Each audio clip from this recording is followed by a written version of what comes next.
Hey. Do you have a driver's license, please? Insurance and registration. I sure do. Okay.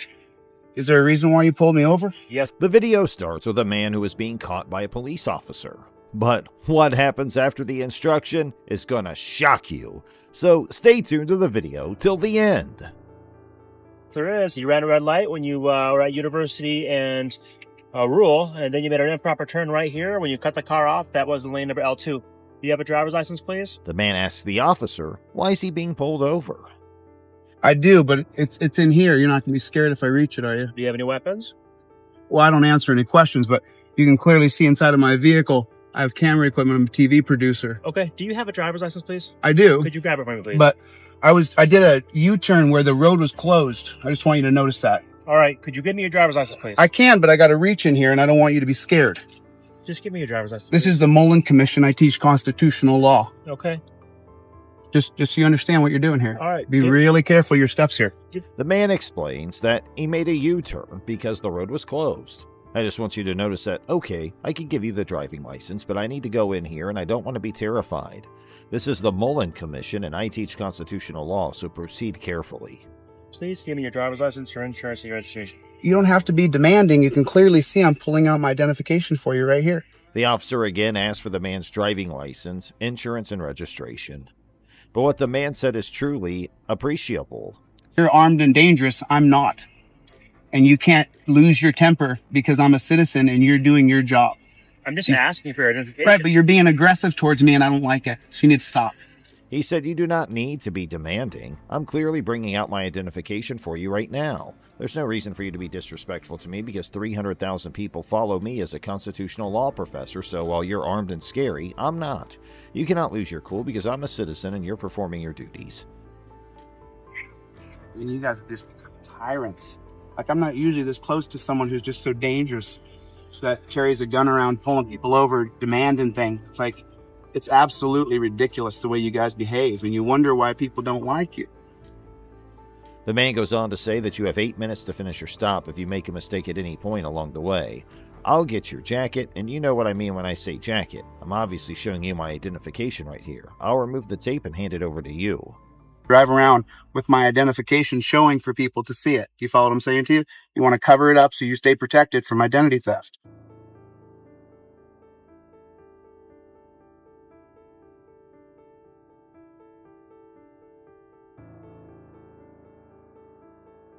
The cop gets impatient and demands records once more. I mean, what in the world would make you pull me over? You can clearly see that the road was closed and I had nowhere to go. Sir, I've already told you why I pulled you over. Yeah, but you just making an excuse to pull me over to see if I'm drinking or see if I've done something wrong or to look in my car. I mean, the truth is there's all the information you need right there. That's my driver's license. That's my insurance. While the man says, I'm not typically this close to someone who carries a gun around and pulls people over demanding things. It's like how you guys act is completely ridiculous. Do you wonder why people dislike you? Look at your behavior. You don't see the roads being closed back there. I just bought the car, so I just got it. Could you just pull whichever one? I don't know which one it is here. Oh, you know what? It's over here. It's the sticker. It's the piece of paper that comes with. Yeah, it's the piece of paper that comes in the window. The man explains further why he is not having his identity. He says, please listen. You can be as short as you want, but I don't exactly drive around with my identification on display for everyone to see. You follow them, stating you want to cover it up so you don't become a victim of identity theft.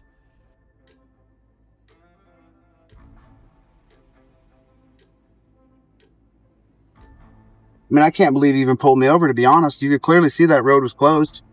You didn't see the road was closed? The man provides all the information. He then claims that it is consent, since he constantly produces it. The cop then requests the registration card, to which the man responds that this is a brand new car, the registration's still in a massive form right here. Camera in here, so don't say things that aren't true. I didn't cut off anybody. I keep looking for your registration. I didn't drive recklessly. I keep looking for your registration. I keep looking for your registration. Or anything else.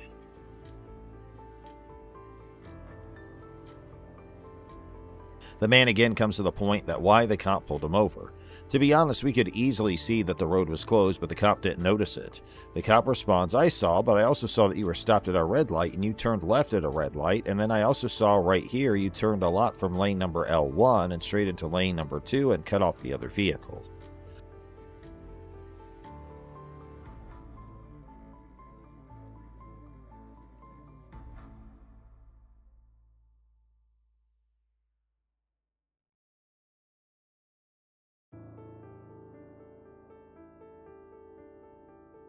To this, the man replies that don't make things up, he did not cut anyone off, and for the proof, he has a camera over there.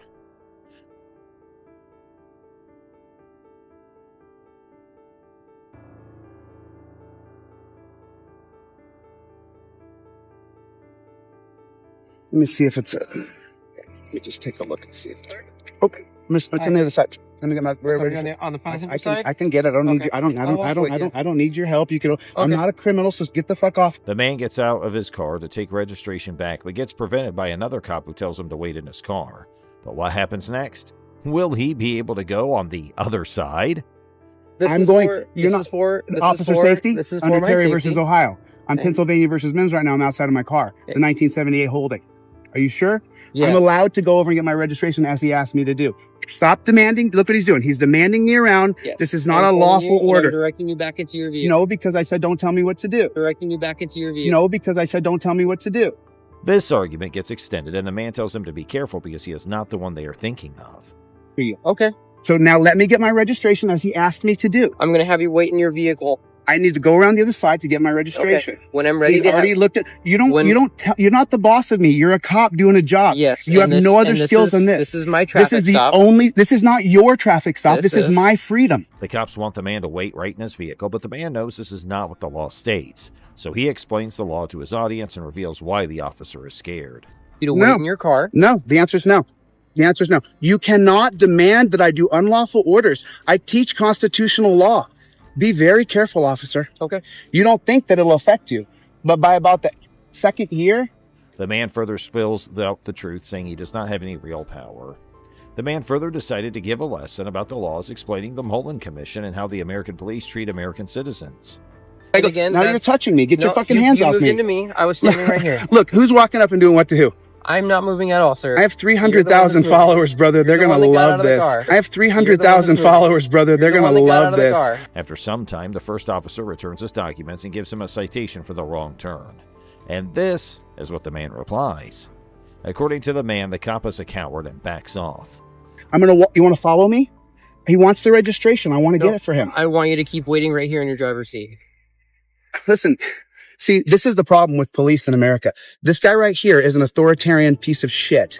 The man then thinks of taking a business card, but the cop quickly leaves after knowing that they messed with the wrong man. According to the man, the cops were just cowards.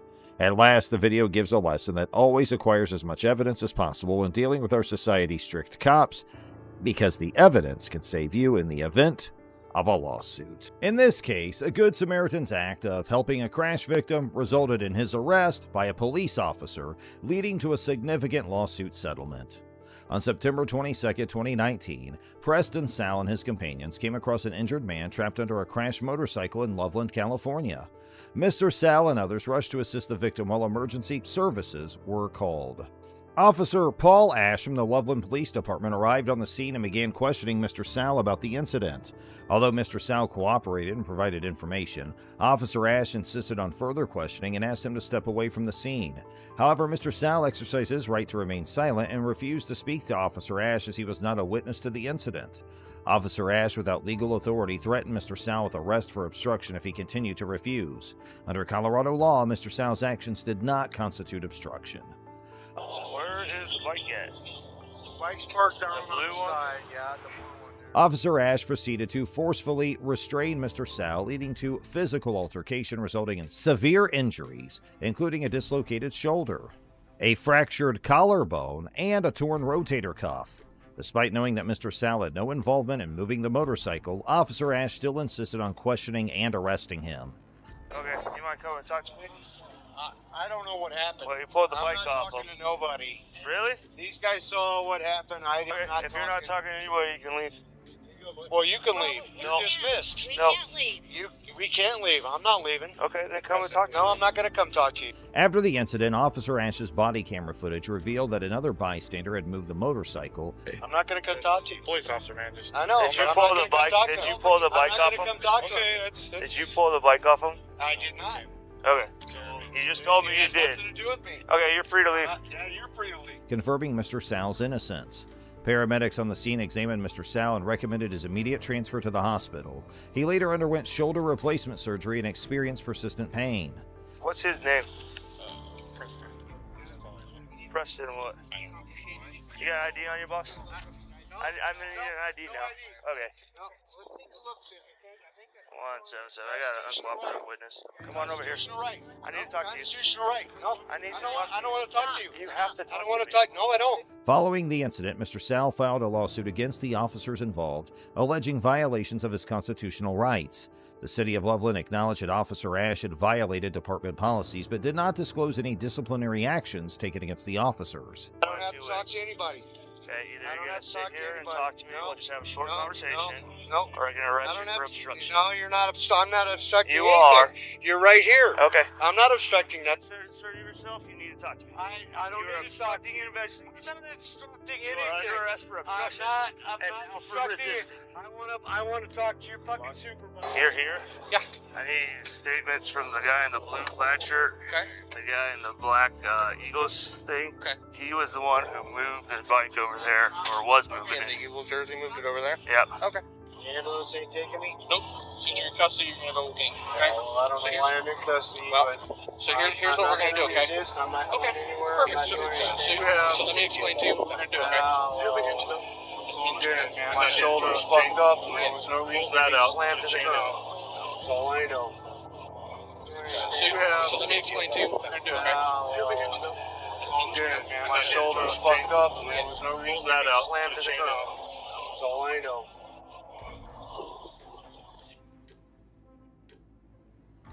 In January 2021, Mr. Al's excessive force lawsuit was settled for $290,000. However, no recorded action was reported against the officers involved, and the city stated that the settlement did not imply an admission of guilt. This case highlights the unjust arrest and excessive force used against an innocent individual who was simply trying to help a crash victim. Despite the lawsuit settlement, questions remain regarding the accountability and disciplinary measures for the officers involved in the incident. Now let's move on to our next case. In this case, a man was arrested for wearing his motorcycle helmet inside a Walmart store, leading to a subsequent lawsuit. On August 6, 2019, Freedom Christopher Fandler rode his motorcycle to a Walmart in Suaharita, Arizona. He entered the store without removing his helmet and was listening to music through wireless headphones. A store manager attempted to get his attention but failed. The manager then called 911, considering Mr. Fandler's behavior suspicious. Meanwhile, Mr. Fandler continued shopping and was approached by 3 officers from the Suaharita Police Department. They demanded his ID without explaining the situation. Initially, Mr. Fandler didn't respond due to his earphones, but he eventually complied. He provided his ID and asked the officers what was happening. The officers claimed that the store manager had asked Mr. Fandler to remove his helmet, which he allegedly ignored. Mr. Fandler explained he kept his helmet on for convenience and provided proof of his purchases with a receipt. While reviewing CCTV footage, it became evident that the store's manager claims were inaccurate. He had approached Mr. Fandler only twice and from a distance, contradicting his earlier assertions. Hey, bud, you got some ID on you? What's up? You have some ID on you.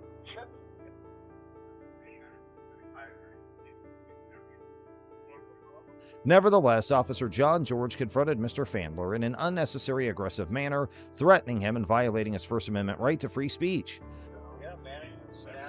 Takes an helmet off while you're walking around in the store and you're just ignoring it. Dude, do me a favor, take your helmet off. You're not gonna speak with us with your helmet on. Okay. Take your helmet off. Sorry?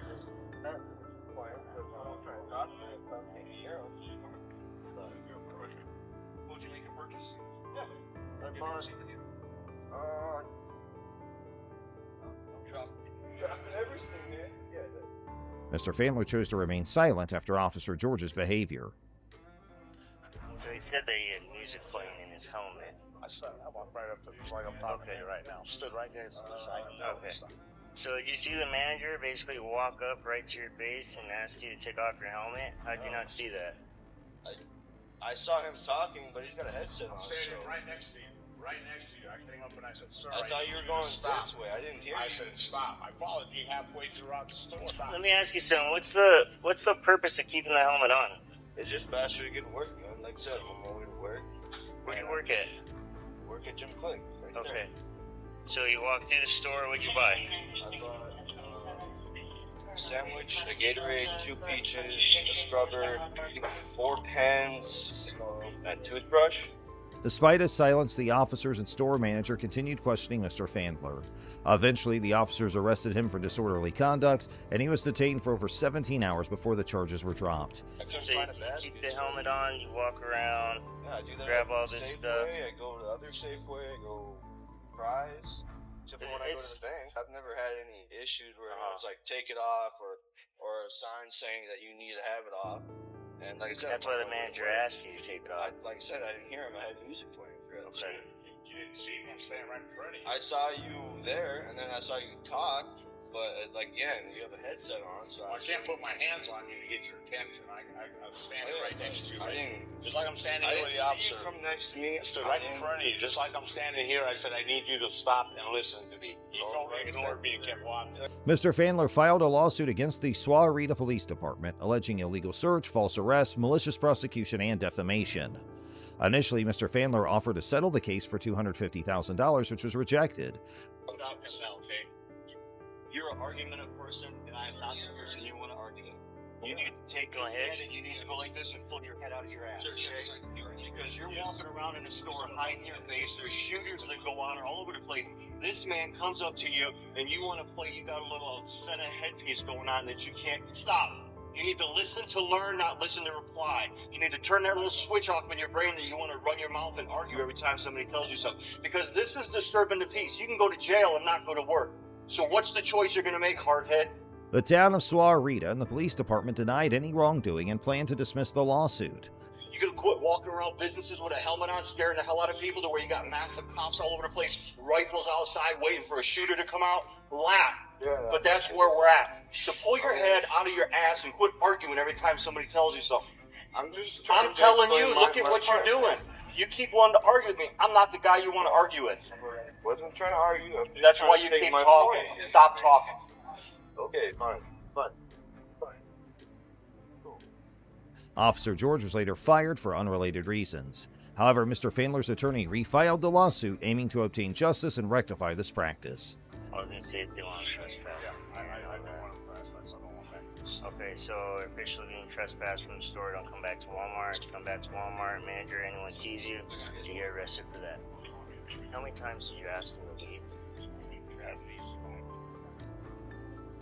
Just like he's ignoring you. I walk half the store with him, following him right to the side to ask him. I told him many times that the officers were coming out. They just kept walking.